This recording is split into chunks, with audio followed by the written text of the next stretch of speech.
Hey guys, welcome back to my channel. Sunday special में आपका स्वागत है और आज हम सुनने जा रहे हैं एक बहुत ही खूबसूरत प्रेम कहानी जिसका नाम है तुझे सुनने की आदत।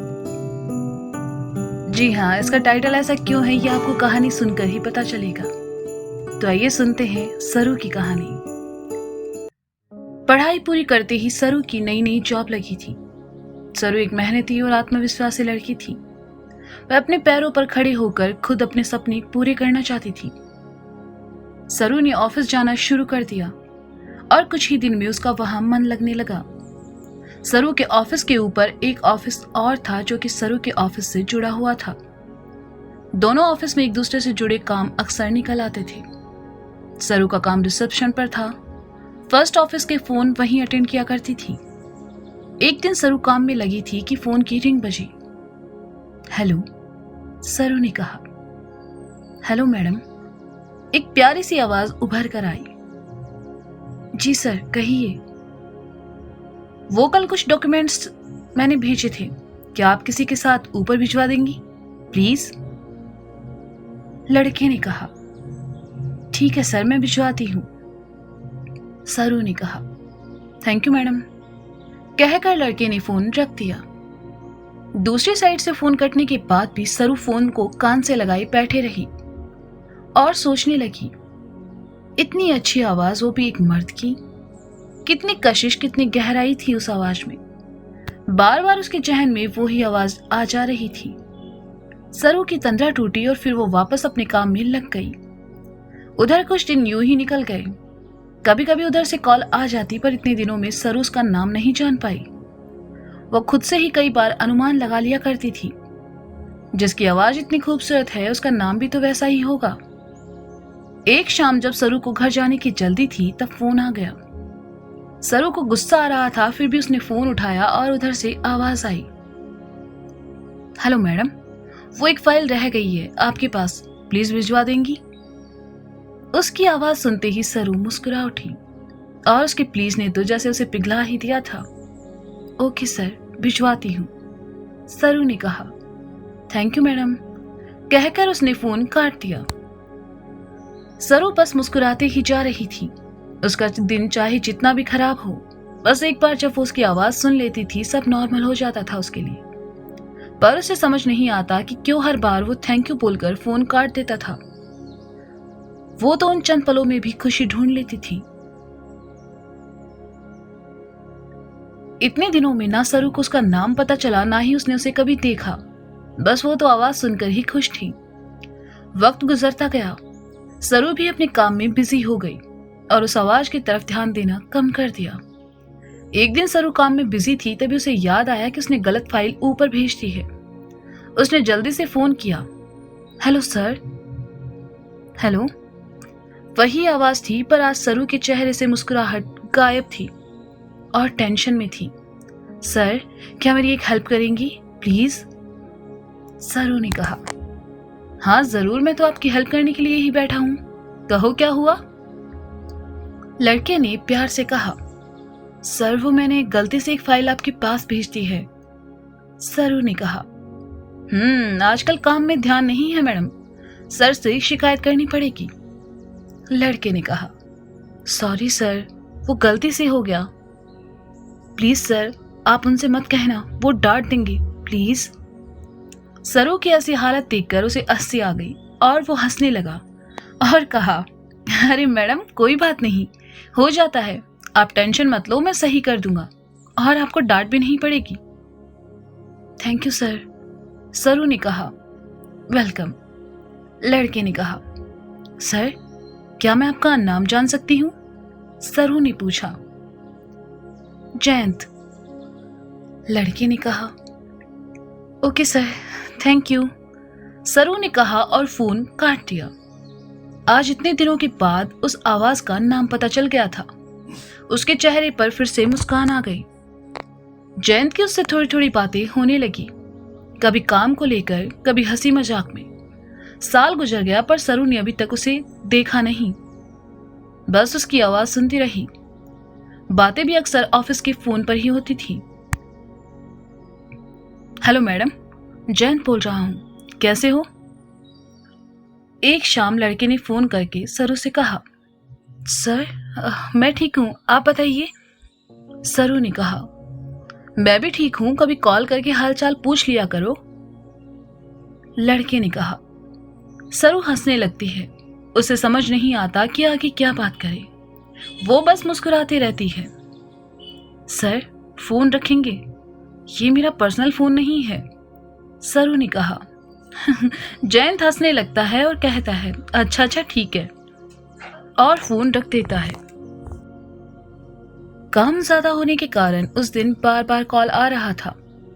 अगले दिन फोन आया तो सरू के कुछ बोलने से पहले ही जयंत बोल पड़ा, अरे मैडम आप परेशान हो गई होंगी बार बार कॉल से, लगता है आपके पर्सनल नंबर लेने ही पड़ेंगे। नहीं सर, इट्स ओके, कहिए कोई काम था, सरू ने कहा। हाँ वो फाइल्स भेजनी है, बाकी कुछ नहीं, जयंत ने कहा। ठीक है सर, सरू ने कहा। ओके कहकर लड़के ने फोन काट दिया। फोन तो कट गया पर सरू के कानों में फिर बार बार वही आवाज गूंजने लगी। वो हंसी गूंजने लगी। फोन कान से लगाए सरू मूर्ति की तरह बैठी रही। दुनिया भर के रोमांटिक गाने उसको सुनाई देने लगे। क्या हो रहा था, क्यों हो रहा था, कुछ समझ नहीं आ रहा था। बस बैठे बैठे मुस्कुरा रही थी। घर जाने का वक्त कब हो गया उसे कुछ खबर नहीं थी। बस उस आवाज के बारे में सोची जा रही थी। बार बार, लगातार, हर चीज को उससे जोड़कर देख रही थी। कोई भी गाना सुनती तो लगता जैसे उस आवाज के लिए ही बना है। सरू ऑफिस से बाहर आई। रास्ते में भी वह मुस्कुराते हुए चल रही थी। क्यों, वो खुद नहीं जानती। जो चीजें उसे पसंद नहीं थी वो आज उसे अच्छी लग रही थी। तभी चलते चलते अपनी किसी सोच में गुम वो सामने किसी से टकरा गई। अपने ख्यालों से बाहर आई और कान पकड़कर मासूमियत से माफी मांगने लगी। उसे हंसी आने लगी कि ये क्या हो रहा था, क्यों वो पागलों जैसी हरकतें कर रही थी। उसने खुद के सर पे एक चपत मारी और कानों में ईयरफोन लगा के गाना चला लिया। मैनू इश्क तेरा ले डूबा। उसे फिर हंसी आने लगी और वो अपने ख्यालों में खो गई उसी आवाज के साथ। घर आते ही वो बिस्तर पर गिर पड़ी और टीवी चलाया तो गाना बजने लगा। घर से निकलते ही कुछ दूर चलते ही रास्ते में है उसका घर। ये गाना वो बार बार रिपीट करके तब तक सुनती रही जब तक उसे नींद नहीं आ गई। सुबह उठी, पता नहीं क्यों उसे आज ऑफिस जाने की जल्दी थी। वो वक्त से पहले ही ऑफिस आ गई और उसके फोन का इंतजार करने लगी। कुछ देर इंतजार करने के बाद उसने खुद ही कॉल लगाया। वो कुछ बोलती उससे पहले ही उधर से आवाज आई, हेलो मैडम, वो फाइल भिजवा दीजिए, मैंने सुबह ही भेजी है। जयंत ने कहा, जी सर मैं अभी भिजवाती हूँ, सरू ने कहा और बची हुई फाइलें ऊपर भिजवा दी। सरू खुद फोन लगाती है पर बात नहीं हो पाती। इतना वक्त निकलने के बाद भी सरू को सिर्फ उससे कभी कभी बात करने का मौका मिलता था, पर एक जगह होने के बाद भी दोनों एक दूसरे को नहीं देख पाए। ना कभी सरू ने पहल की, ना ही दूसरी तरफ से कोई पहल हुई। फिर भी सरू खुश थी। एक शाम ऑफिस में देर हो गई। वो बाहर आई तो देखा मौसम बहुत खराब है और अंधेरा भी हो चुका है। सरू थोड़ा घबरा गई। वह अकेले कैसे जाएगी सोच रही थी। फिर भी घर की तरफ निकल गई। सरू जल्दी जल्दी में चली जा रही थी कि अचानक किसी से टकरा गई। उसने घबरा कर ऊपर देखा। एक मासूम सा चेहरा था जिसकी आंखें बहुत गहरी थी। सरू ने कहा, माफ कीजिएगा, वो मैंने ध्यान नहीं दिया। कहकर वो जैसे ही आगे बढ़ने लगी उसका दुपट्टा अटक गया। सरू को झुंझलाहट हुई कि आज ये सब क्यों हो रहा है। उसने पलटकर देखा तो लड़का वहीं खड़ा था और उसका दुपट्टा उसके हाथ की घड़ी में फंसा हुआ था। सरू धीरे से चल के उसके पास आई और दुपट्टा अलग करने लगी, पर खींचने पर दुपट्टा फट गया। अब तो सरू रुआंसा हो गई। बारिश भी आने लगी और दोनों बुरी तरह भीग गए। कुछ देर बाद उस लड़के ने एक ऑटो रुकवाया और सरू को उसमें बैठने का इशारा किया। सरू ऑटो में बैठ गई और चली गई। वो लड़का कोई और नहीं बल्कि जयंत ही था। वो सरू को जाते हुए देखते रहा। अगले दिन सरू देर से ऑफिस पहुंची। उसकी तबीयत आज कुछ खराब थी। आते ही उसने जयंत को फोन लगाया। Hello sir, good morning. Good morning madam, क्या हुआ? तबीयत तो ठीक है ना आपकी? थोड़ा कॉल्ड है बस, लेकिन आपकी तबीयत भी खराब है। सरू ने कहा। हाँ, वो मुझे भी थोड़ा कोल्ड हो गया था। ओके, रखता हूँ, अपना ख्याल रखिए, जयंत ने कहा और फोन रख दिया। सरू काम में लग जाती है। कुछ देर बाद ऑफिस बॉय एक छोटा सा पार्सल लेकर आता है और सरू को देते हुए कहता है, मैडम ये आपके लिए ऊपर ऑफिस से आया है। कहकर वो चला जाता है। सरू पार्सल खोलकर देखती है, उसमें एक दुपट्टा रखा हुआ था, वैसा ही जैसा पिछली रात उसने लगा रखा था। साथ में एक कागज भी रखा हुआ था जिसमें लिखा था, 2 घंटे बाजार के चक्कर काटने पर आपका ये दुपट्टा मिला है। कल रात आपके खींचने पर जब आपका दुपट्टा फट गया था तब आपकी शक्ल देखने लायक थी। आपका उदास चेहरा बिल्कुल अच्छा नहीं लगता, इसलिए ये आपके लिए, जयंत। सरू उस दुपट्टे को हाथ में लिए बैठी रही और सोचती रही कि कितनी बड़ी गधी थी वो। जयंत उसके सामने था, फिर भी वो उसे पहचान नहीं पाई, और पहचाना तो वो ढंग से देख नहीं पाई। सरू बैठे बैठे ये सब सोच ही रही थी कि फोन बजने लगा। सरू ने फोन उठाया और कहा, हेलो, पसंद आया? जयंत ने पूछा। अच्छा है, सरू इतना ही बोल पाई। Are you okay? देखो, आप मुझे गलत मत समझना प्लीज, जयंत ने कहा। नहीं, ऐसी कोई बात नहीं है, बट आपने कल बताया क्यों नहीं कि वो आप थे? सरू ने खांसते हुए कहा। आप बहुत परेशान थी उस वक्त, अपने बारे में बताकर आपको और परेशान नहीं करना चाहता था, इसलिए नहीं बताया, जयंत ने कहा। पर मैंने तो आपको देखा भी नहीं, सरू ने मासूमियत से कहा। अच्छा, तो इस बात का दुख है, जयंत ने हंसते हुए कहा। सरू झेप गई और अपनी ही बात पर फोन रख दिया। शाम को फिर सरू लेट हो गई। वो गेट पर खड़ी थी कि तभी जयंत आ गया। आज फिर लेट, जयंत ने कहा। वो काम बहुत ज्यादा था ना, इसलिए, सरू ने कहा। चलो मैं छोड़ देता हूं, जयंत ने कहा। सरू चलने लगती है। पूरे रास्ते जयंत सरू को ऑफिस की बातें बताता रहता है और वो उसकी आवाज में खोई सुनती रहती है। तभी वो कहता है, अरे मैडम, आप तो कुछ बोल ही नहीं रही, डर तो नहीं लग रहा ना मेरे साथ? नहीं, आप बोलते रहिए, आपको सुनना अच्छा लगता है। सरू अचानक से ये बात कह गई। जयंत उसकी तरफ देखने लगा और फिर मुस्कुराकर चलने लगा। चलते चलते उसका पैर फिसल गया और वो गिरने ही वाली थी कि जयंत ने उसका हाथ पकड़ लिया और गिरने से बचा लिया। दोनों की नजरें मिली और एक अंकुर दोनों के दिल में फूट गया। दोनों घर चले गए। उस रात किसी को नींद नहीं आई, बस दोनों करवटें बदलते रहे। धीरे धीरे ये सब रोज का सिलसिला बन गया था। सरू जयंत के घुल मिल जाने पर बहुत खुश थी। एक शाम जब दोनों घर लौट रहे थे, तेज बारिश होने लगी। दोनों सड़क के एक साइड रुककर बारिश के रुकने का इंतजार करने लगे। दोनों भीग गए। सरू अपने बाल खोलकर सुखाने लगी।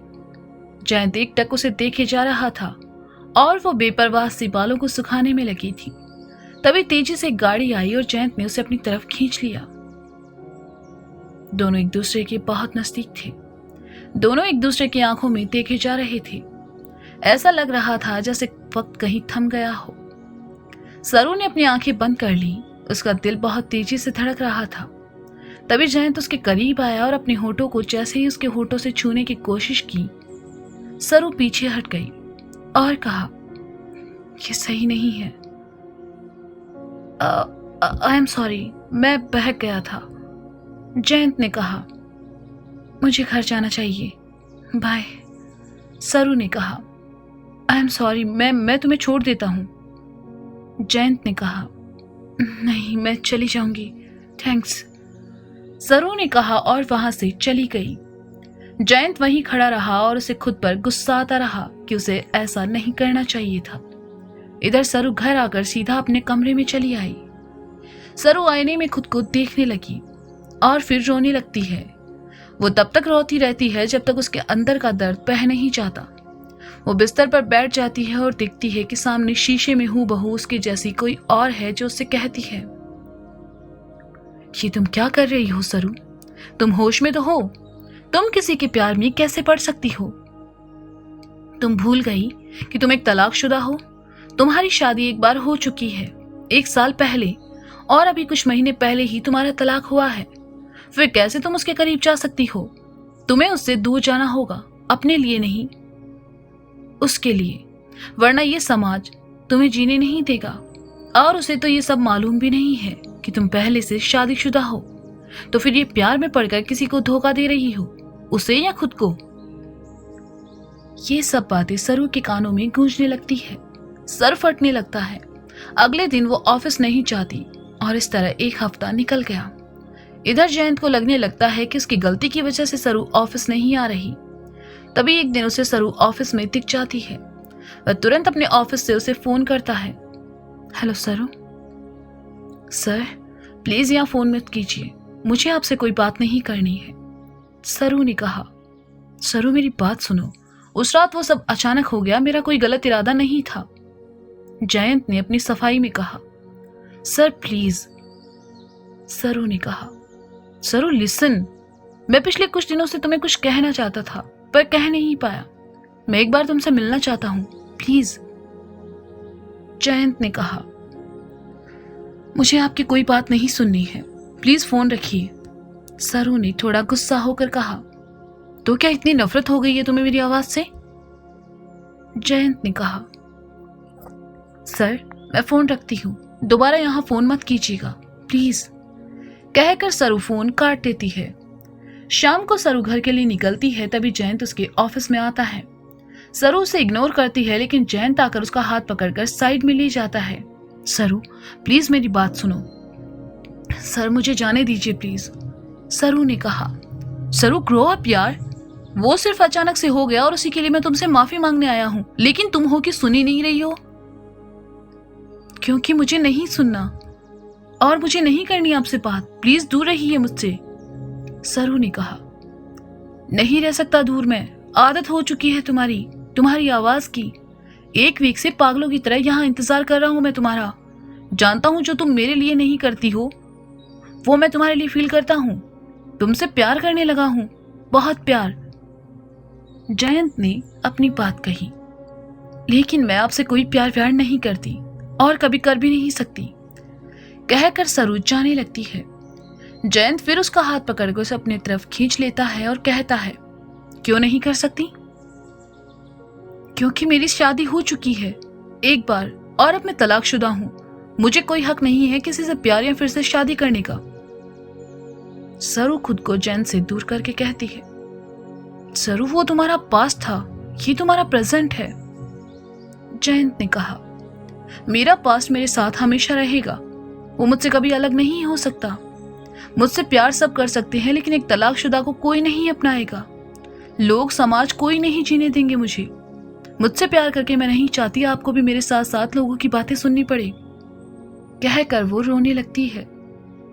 सरू शादी कर लो मुझसे, फिर लोग क्या कहते हैं मुझे फर्क नहीं पड़ता, मैं तुम्हें इस तरह दर्द में नहीं देख सकता, जयंत ने उदास होकर कहा। आप समझ नहीं रहे हो सर, ये सब सही नहीं है, मैं शादी नहीं कर सकती, सरू ने रोते हुए कहा। सरू प्लीज अपनी जिंदगी को इतना मुश्किल मत बनाओ।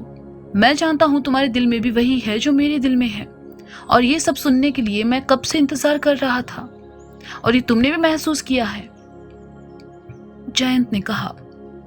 सरू सब सुनती रहती है। प्लीज सरू शादी कर लो मुझसे, जयंत ने फिर कहा। प्लीज सर मुझ पे एहसान मत कीजिए, सरू ने रोते हुए कहा। मैं तुम पे कोई एहसान नहीं कर रहा, और एहसान होता तो मैं करता भी नहीं।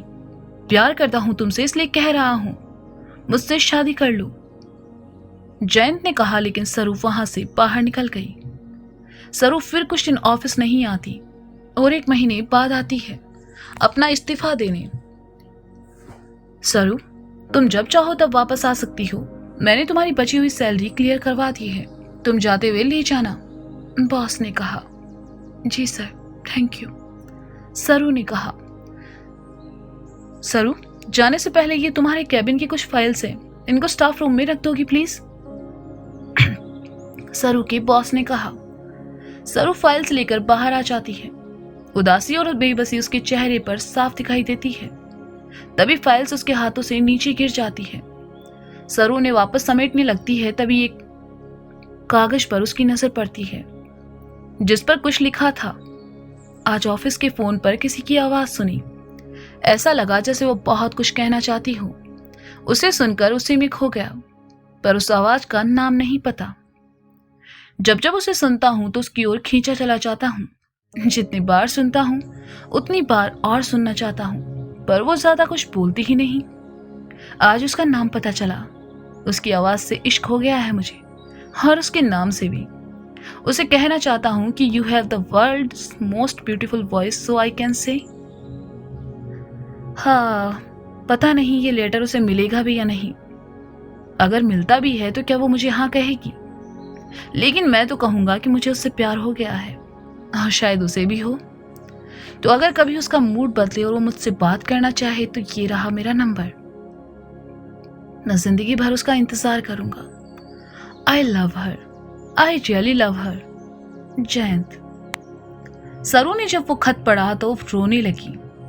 उसने जयंत के साथ जो किया वो सही नहीं था। वो फोन नंबर लगाने लगती है, लेकिन कोई फोन नहीं उठा था। सरू घर लौट आती है। वो जयंत को ढूंढने की बहुत कोशिश करती है, पर उसे कहीं नहीं मिलता। कुछ महीने निकल जाते हैं और सरू के चेहरे से हंसी जैसे गायब भी हो जाती है। एक दिन सरू रास्ते से कहीं जा रही थी। वह जयंत को देखती है और उसका पीछा करती है। जयंत एक संस्था के अंदर जाता है। सरू गेट पर रुक जाती है और फिर अंदर चली आती है। वो देखती है जयंत बच्चों को बोर्ड पर पेंटिंग बनाना सिखा रहा है। कुछ देर बाद जयंत अकेले जाकर खड़ा हो जाता है। सरू उसके पीछे खड़ी थी, लेकिन उसका चेहरा दूसरी तरफ था। जयंत सर, सरू ने धीरे से कहा। जयंत चौंक कर पीछे देखता है, लेकिन कुछ बोलता नहीं, बस मुस्कुरा देता है। सरू दौड़कर उसे गले लगा लेती है। जयंत अब भी चुप है। बस सरू बोलना जारी रखती है। मुझे माफ कर दीजिए, मैं आपके प्यार को समझ नहीं पाई। मैं ये सोच ही नहीं पाई कि अगर ये रिश्ता नहीं निभ सकता तो दुनिया का कोई रिश्ता नहीं निभ सकता। मैं डर गई थी, इसलिए आपसे दूर हो गई, ताकि मेरी वजह से आपकी इज्जत पर कोई दाग न लगे। सरू जयंत को देखती रहती है, फिर अपने आंसू पोंछकर कहने लगती है, कहाँ कहाँ नहीं ढूंढा मैंने आपको, पर आप नहीं मिले। और यहाँ क्या कर रहे हैं आप ऐसे? सर कुछ बोलिए ना, इतने दिनों से आपकी आवाज सुनने को तरस गई हूँ। अच्छा बोलिए, मत डांट ही दीजिए, मैं बुरा नहीं मानूंगी, पक्का, प्लीज बोलिए ना। जयंत कुछ नहीं बोलता और फिर हाथ से कुछ इशारे करने लगता है। फिर एक कागज लेकर उस पर कुछ लिखने लगता है और फिर सरू को थमा देता है। सरू, अब तुम कभी मेरी आवाज नहीं सुन पाओगी। वो आवाज जिससे तुम्हें इश्क था वो अब जा चुकी है। उस दिन जब हम आखिरी बार मिले थे, तुम्हारे जाने के बाद घर जाते वक्त मेरा एक्सीडेंट हो गया और उसी एक्सीडेंट में मैंने अपनी आवाज खो दी। मैं इस तरह तुम्हारे सामने कभी नहीं आना चाहता था, इसलिए सब कुछ छोड़कर यहाँ आ गया। तुम यहाँ से चली जाओ प्लीज, मैं तुम्हें और तकलीफ देना नहीं चाहता, और कोई अच्छा लड़का देखकर शादी कर लो। मैं तुम्हें खुश देखकर खुश हूँ। बस कभी वक्त मिले तो यहाँ आकर कभी कभी अपनी आवाज सुना दिया करना, क्योंकि जितना इश्क तुम्हें मेरी आवाज से है उतना ही मुझे तुम्हारी आवाज से है। ये सब पढ़कर सरू की आंखों से आंसू बहने लगते हैं। वो कुछ बोल ही नहीं पाती, बस रोती रहती है।